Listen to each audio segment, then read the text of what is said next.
This is a nail pop. You can fix these yourself. You do not have to call a painter or a professional. Nail pops occur when the fastener has loosened up and worked its way down. The wood has expansion and contraction properties, and over time the fastener has loosened.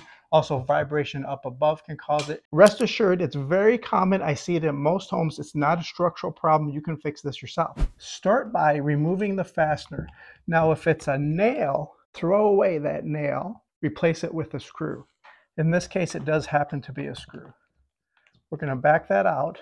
Okay, here's the screw we removed. It's a typical number 6 1.5-inch drywall screw. We're going to replace it with a larger number 8 2-inch drywall screw. Can you see the difference? So I want you to remove the old fastener, replace it with a larger fastener so it holds better. Quick tip, if you just need a few fasteners, you can buy extremely small quantities. Look at this, 5-piece pack of number 8 drywall screws. Of course, I used one for the filming of this video, but yeah, you can buy extremely small quantities at the home improvement stores. Now here, I don't want you to use a screw gun. That's going to be too powerful. You're going to blast right through the ceiling and damage that hole, and it'll weaken the ceiling. Go ahead and just use a trusty hand-powered traditional screw. Now with this longer screw, once it gets past the initial hole, we'll be biting into a new material, and it will hold for years and years to come.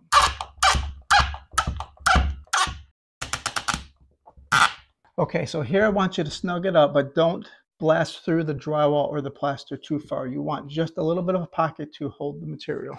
Go ahead and take sandpaper, remove any loose material.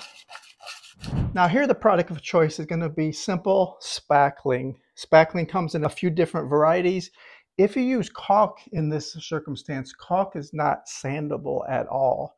Spackling is. So use a spackle, and in this case I've used DAPT Drydex product. Product links in the video description down below for everything I'm using. This product will go on pink and dry white. So when it turns white, we know we're good to sand and finish it. Okay, that's what the product looks like. It will go on pink. It'll look a little funny. I just got a simple putty knife here. When it dries white, that's your cue that it is ready to work. So we're gonna shove it in that new hole. I see there's a little bit of a ceiling crack next to it. Let's go ahead and fill that a little bit too. Now we have a textured ceiling, so it'll make it actually easier for us because we won't have to be so precise on the final sanding. Okay, let's let that dry and we'll come back and sand. The product manufacturer says it'll be dry, ready to sand anywhere between 1 and 5 hours. You can either apply a second coat, sand, or paint between 1 and 5 hours. That varies so greatly because it depends on the temperature and the humidity of your room. Here it is at the halfway point. As you can see, it's going from pink to white as the product is drying. Okay, here's a little update. It's dried white, except for the deepest spot is still just a little bit purple pink. You need it to dry completely before sanding. Okay, now you simply want to finish up with sanding. Your only goal here is to replicate somewhat close the finished type of ceiling. If you have a flat ceiling, if you have a textured ceiling.